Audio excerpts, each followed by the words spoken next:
मल्लिकार्जुन खड़गे जी, केसी वेणुगोपाल जी,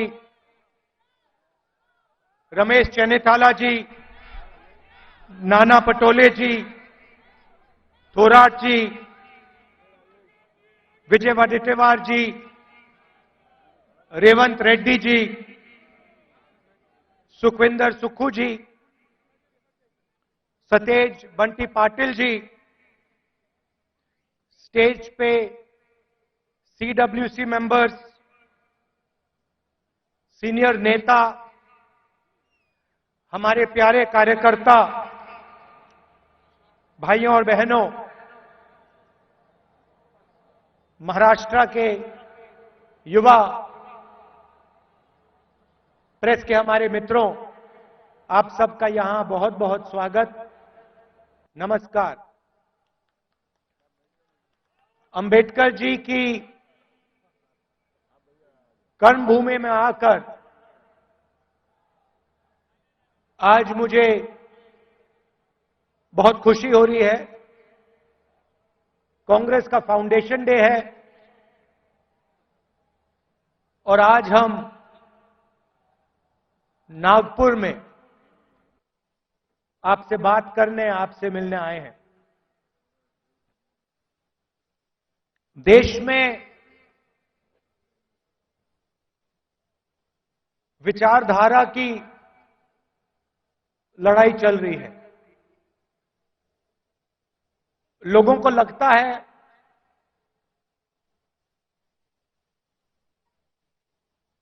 कि राजनीतिक लड़ाई है, सत्ता की लड़ाई है, वो है,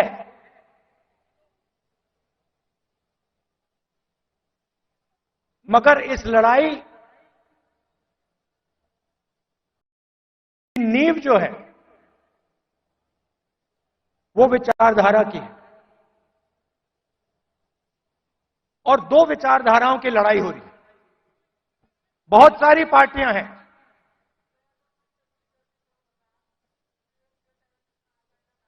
एनडीए में है, इंडिया अलायंस में है,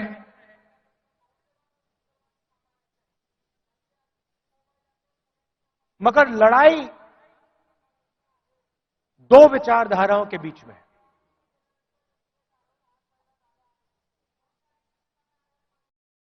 कुछ दिन पहले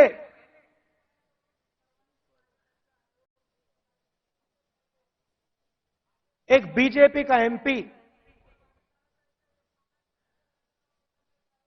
मुझे लोकसभा में मिला।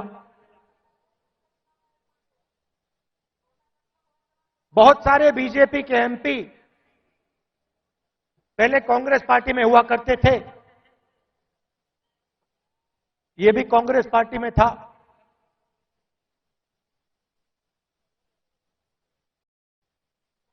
छुप के मिला मुझसे, मुझे दूर से देखा, छुप के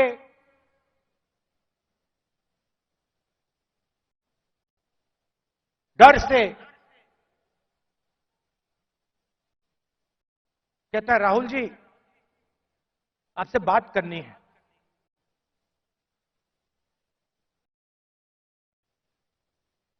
मैंने कहा भाई क्या बात करनी है, तुम तो बीजेपी में हो।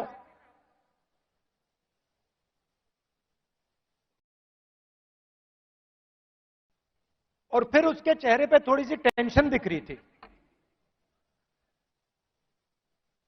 तो मैंने पूछा सब कुछ ठीक है क्या? मैंने सोचा शायद घर में कोई बीमार हो, कोई दुर्घटना हो गई हो। मैंने पूछा सब कुछ ठीक है? कहता है नहीं।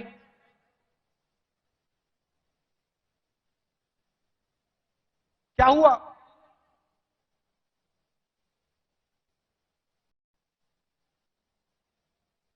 राहुल जी बीजेपी में रहकर सहा नहीं जाता।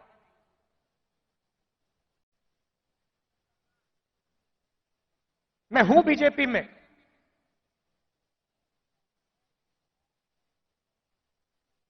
मगर दिल मेरा कांग्रेस में है।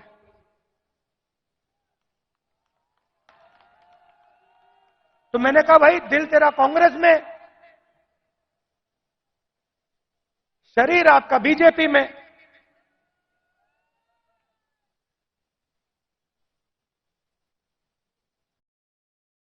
मतलब दिल शरीर को कांग्रेस में लाने से डर रहा है, यही हो सकता है।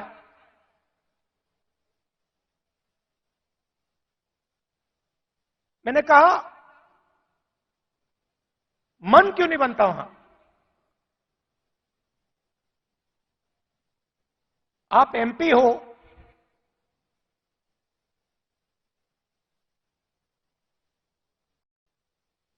आप मुझे हिंट दे रहे हो, मन क्यों नहीं बनता?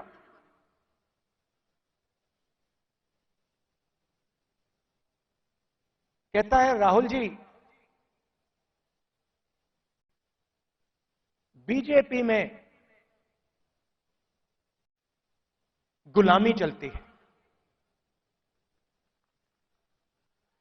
जो ऊपर कहा जाता है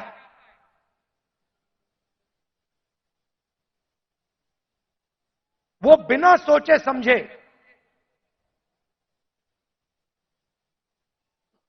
करना पड़ता है।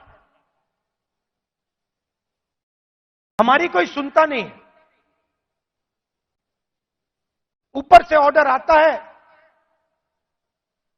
मतलब जैसे पहले राजा ऑर्डर देते थे,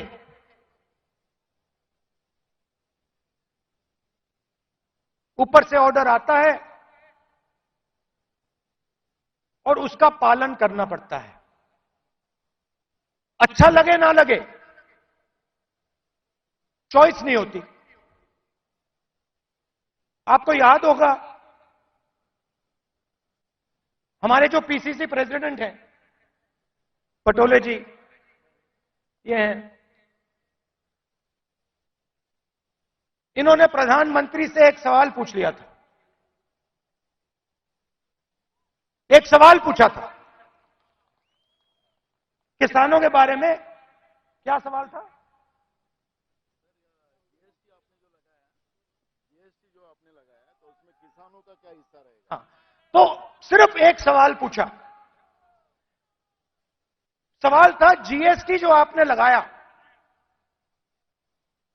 उसमें किसानों का क्या हिस्सा होगा। मोदी जी को सवाल अच्छा नहीं लगा, पटोले जी आउट हो गए।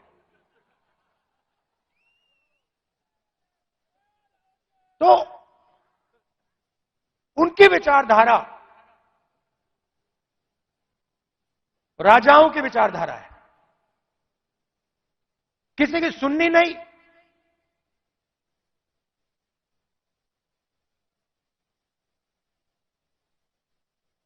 ऑर्डर ऊपर से आएगा,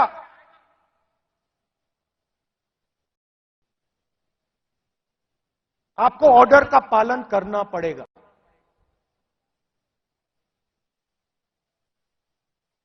कांग्रेस पार्टी में आवाज नीचे से आती है। हमारा छोटा सा छोटा कार्यकर्ता हमारे किसी भी नेता को टोक सकता है। सही है ना? हमारे कार्यकर्ता मेरे सामने आते हैं और मुझे कहते हैं राहुल जी ये जो आपने किया मुझे अच्छा नहीं लगा। और फिर मैं उनको समझाता हूं कि देखिए मैंने ये इस कारण किया, और मैं उनकी सुनता हूं। उनकी जो आवाज है,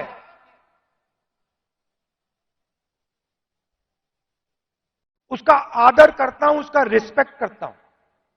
यह भी कह देता हूं कि भैया मैं आपकी बात से सहमत नहीं हूं,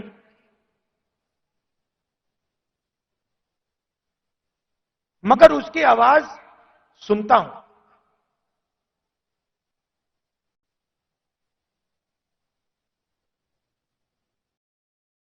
लोग कहते हैं कांग्रेस पार्टी ने क्या किया।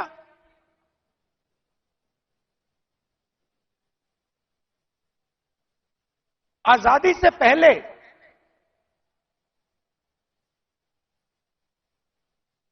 अगर आप इस देश में आते, 500-600 राजा थे, अंग्रेज थे, राजाओं का गन सलूट होता था,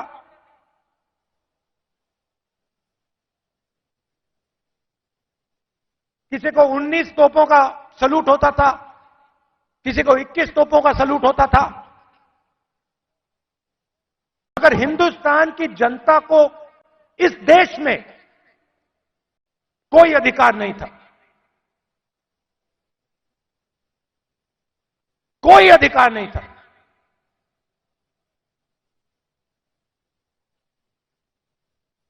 गरीब व्यक्ति की जमीन अगर राजा को अच्छी लगी, 1 सेकंड में उसको ले जा सकता था। ये सारे के सारे अधिकार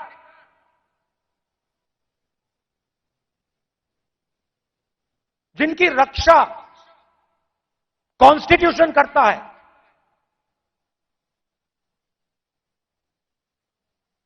जो अंबेडकर जी ने, गांधी जी ने, नेहरू जी ने खून पसीना देके बनाया, ये कांग्रेस पार्टी ने दिया है। और आरएसएस के लोग, बीजेपी के लोग इसके खिलाफ थे। आज झंडे के सामने खड़े हो जाते हैं, सलूट मारते हैं। सालों के लिए इन्होंने तिरंगे को सलूट नहीं मारा था। तो सारे के सारे अधिकार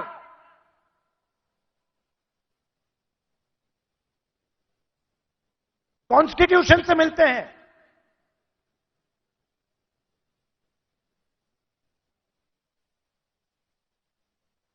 और राजा जो भी करना चाहता था करता था, उसके लिए कोई कानून नहीं थे। यह काम कांग्रेस पार्टी ने किया और यह हिंदुस्तान के इतिहास में, हजारों साल के इतिहास में पहली बार किया गया है। पहली बार एक हिंदुस्तानी को एक वोट दिया गया, चाहे वो दलित हो, आदिवासी हो, महिला हो, जनरल कास्ट का हो, तमिल हो, बंगाली हो, उत्तर प्रदेश का हो। हिंदुस्तान के हर नागरिक को कॉन्स्टिट्यूशन एक वोट देता है।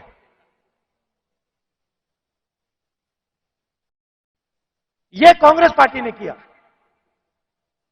गांधी जी जेल गए, नेहरू जी जेल गए, अंबेडकर जी ने सालों संघर्ष किया।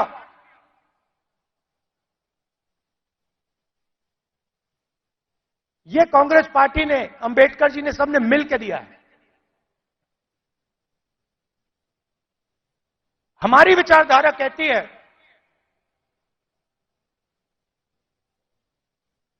कि देश की लगाम हिंदुस्तान की जनता के हाथ में होनी चाहिए और देश को, जैसे पहले राजा चलाते थे,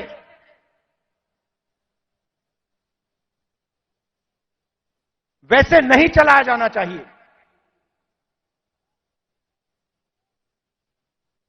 हम जनशक्ति की बात करते हैं, लोक शक्ति की बात करते हैं। आप हमारे सारे के सारे कानून देखिए। आजादी की लड़ाई देश की जनता ने लड़ी थी, राजा महाराजाओं ने नहीं लड़ी थी। उनकी पार्टनरशिप थी अंग्रेजों के साथ। लोग भूल जाते हैं। लोग सोचते हैं कि आजादी की लड़ाई सिर्फ अंग्रेजों के खिलाफ थी।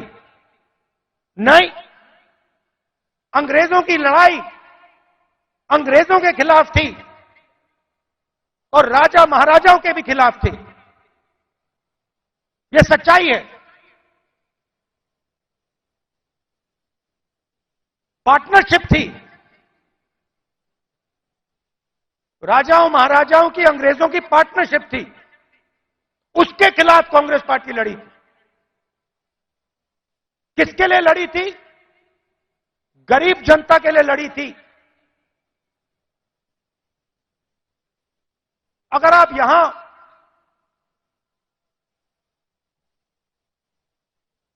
60-70 उससे पहले, इंडिपेंडेंस से पहले आप यहां आते, हिंदुस्तान की जनता के कोई अधिकार नहीं थे। महिलाओं के कोई अधिकार नहीं थे। दलितों को छुआ नहीं जाता था। यह आरएसएस की विचारधारा है। यह हमने बदला है और एक बार फिर यह हिंदुस्तान को वापस ले जाना चाह रहे हैं। जो आजादी से पहले था वहां हिंदुस्तान को वापस लौटा रहे हैं। कॉन्स्टिट्यूशन से, आपके वोट से अलग अलग संस्थाएं बनती हैं। ये आपकी संस्थाएं हैं। चाहे सुप्रीम कोर्ट हो, इलेक्शन कमीशन हो,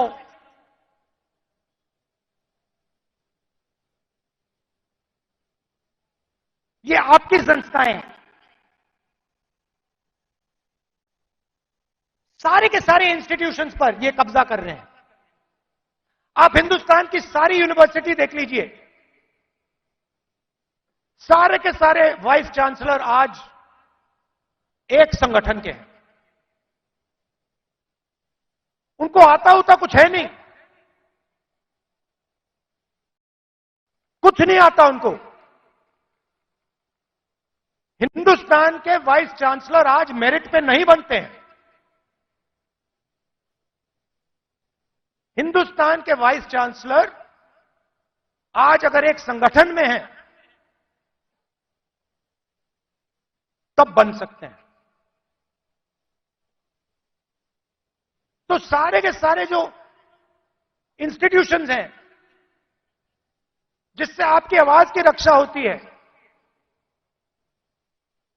जिससे आप देश को चलाते हो, इन सब का ये कब्जा कर रहे हैं। मीडिया को देख लीजिए। कहा जाता था कि मीडिया लोकतंत्र के रखवाले हैं। मैं आपसे पूछता हूं, क्या आपको लगता है कि आज हिंदुस्तान का मीडिया लोकतंत्र की रक्षा कर रहा है? सुन लीजिए,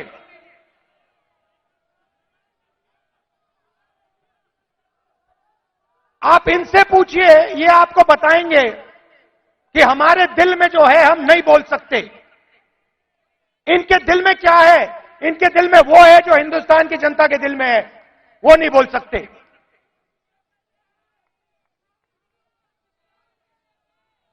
तो सारी की सारी संस्थाएं का कब्जा कर दिया मीडिया प्रेशर में। सीबीआई का प्रेशर है, ये देखो ईडी का प्रेशर है।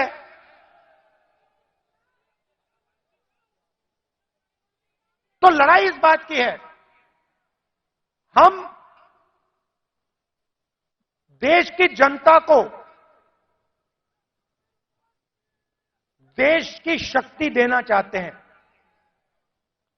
देश की जनता को देश की शक्ति हम पकड़ाना चाहते हैं। लोग कहते हैं कि कांग्रेस पार्टी ने सफेद क्रांति की।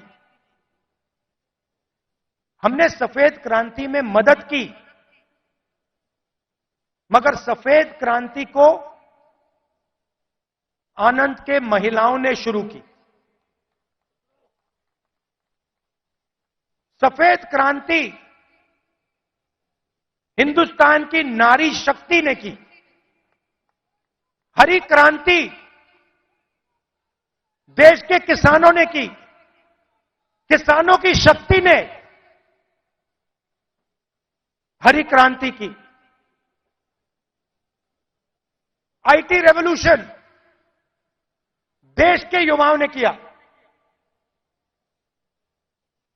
कांग्रेस पार्टी ने मदद की, कांग्रेस पार्टी ने विजन दिया, मगर आईटी रेवोल्यूशन हमारे युवाओं ने किया।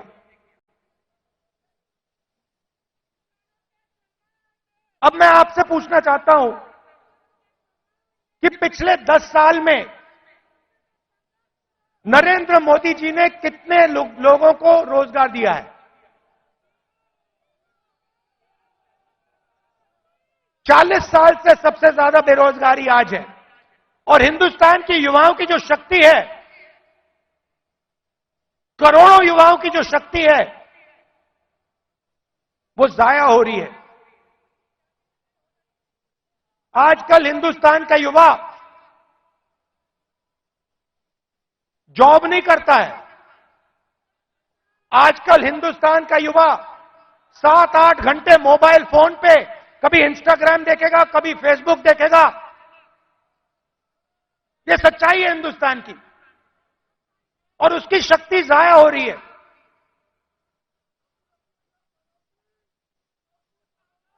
एक तरफ किसानों पर आक्रमण, युवाओं पर आक्रमण, और दूसरी तरफ हिंदुस्तान के 2-3 अरबपतियों को देश का पूरा धन दिया जा रहा है। यह सच्चाई है। भाइयों और बहनों सुनिए, कुछ दिन पहले मेरे पास कुछ युवा आए, मुझे कहते हैं राहुल जी, अग्निवीर योजना से पहले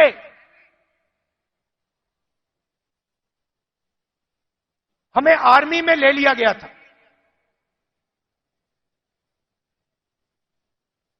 1,50,000 युवाओं को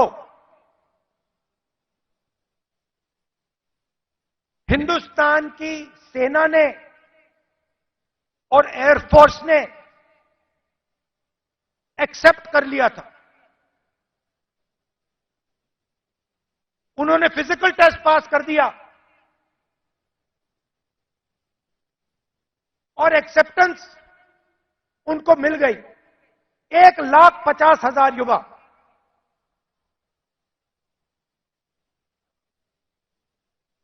मोदी सरकार ने अग्निवीर योजना लागू की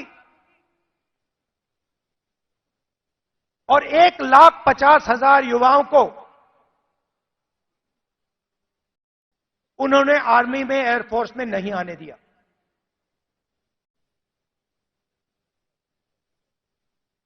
देश प्रेम की भावना थी। रो रहे थे, मेरे सामने रो रहे थे।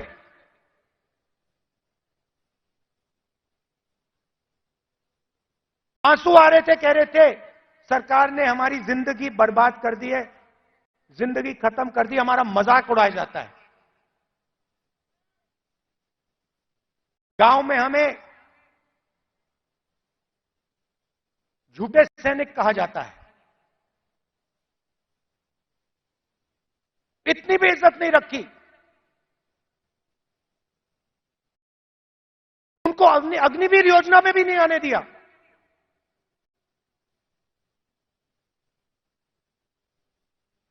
बाहर उठा के फेंक दिया। फिर कहते हैं हम देशभक्त हैं।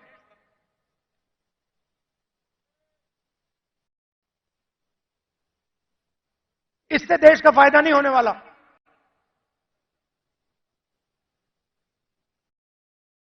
और पूरा का पूरा फायदा, देश का धन चुने हुए लोगों के हाथ में जाता है।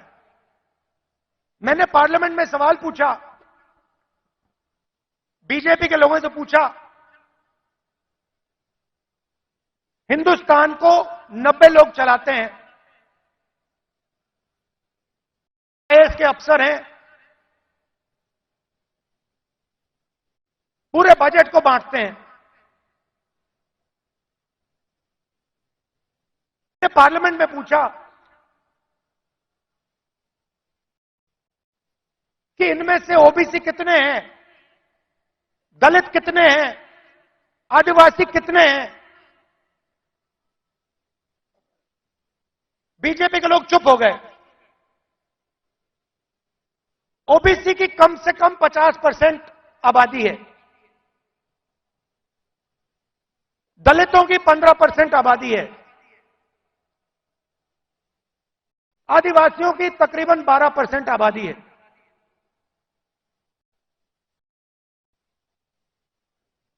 90 अफसर में से 3 ओबीसी हैं।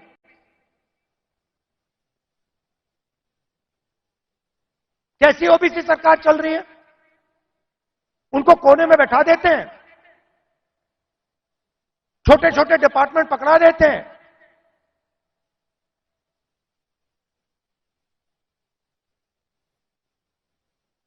हिंदुस्तान की सबसे बड़ी कंपनी, 100-200 सबसे बड़ी कंपनी की लिस्ट निकालो, मुझे दिखा दो इनमें कौन सा ओबीसी है, कौन सा दलित है, कौन सा आदिवासी है। स्टेट की ब्यूरोक्रेसी में दिखा दो।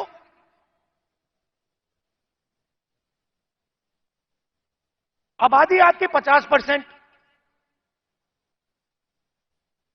दलितों की 15%, आदिवासियों की 12%।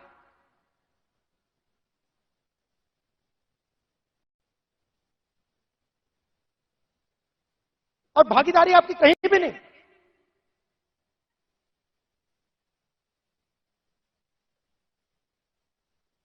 टॉप कंपनीज का नाम निकालो और मुझे दिखा दो इन कंपनियों में ओबीसी कहां बैठा हुआ है, दलित कहां बैठा है, आदिवासी कहां बैठा है।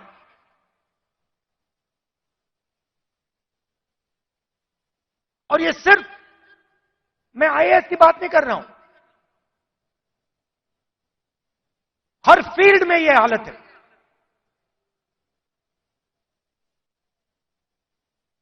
तो मैंने सवाल पूछा, मैंने कहा देखिए जाति जनगणना होनी चाहिए,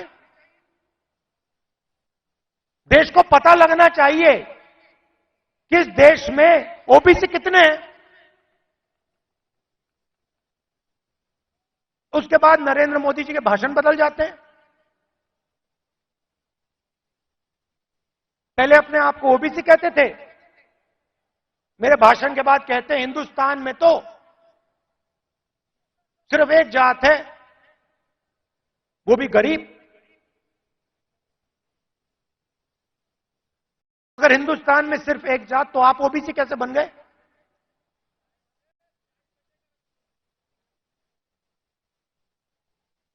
तो हमने निर्णय ले रखा है, जैसे ही हमारी सरकार आएगी, दिल्ली में आएगी, हम जाति जनगणना आपके लिए करके दिखा देंगे।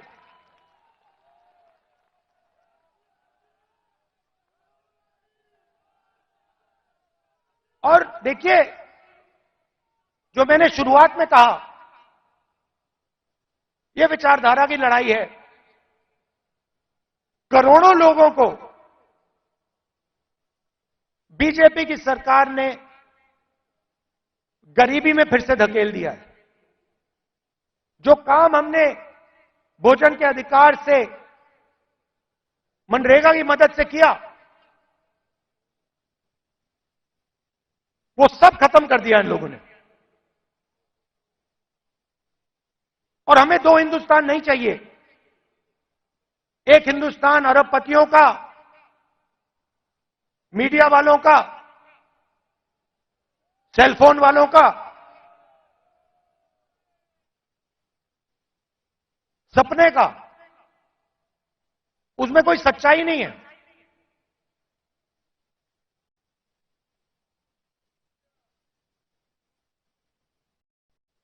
हिंदुस्तान के युवा सोशल मीडिया से जी नहीं सकते, कमा नहीं सकते।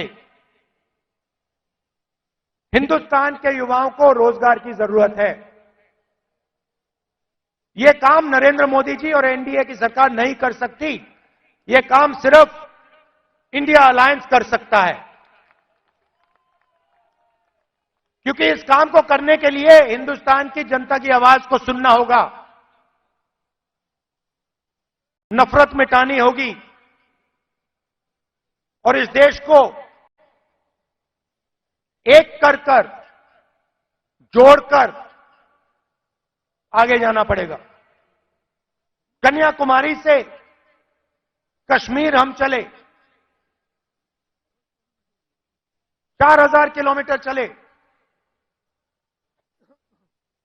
नफरत के बाजार में मोहब्बत की दुकान हमने खोली। आप कांग्रेस पार्टी की विचारधारा समझना चाहते हो, इस लाइन से आप समझ जाओगे। सिर्फ एक लाइन की जरूरत है। अगर आपके दिल में हिंदुस्तान के लोगों के लिए मोहब्बत है, अगर आप नफरत के बाजार में मोहब्बत की दुकान खोलना चाहते हो, तो आप कांग्रेसी हो।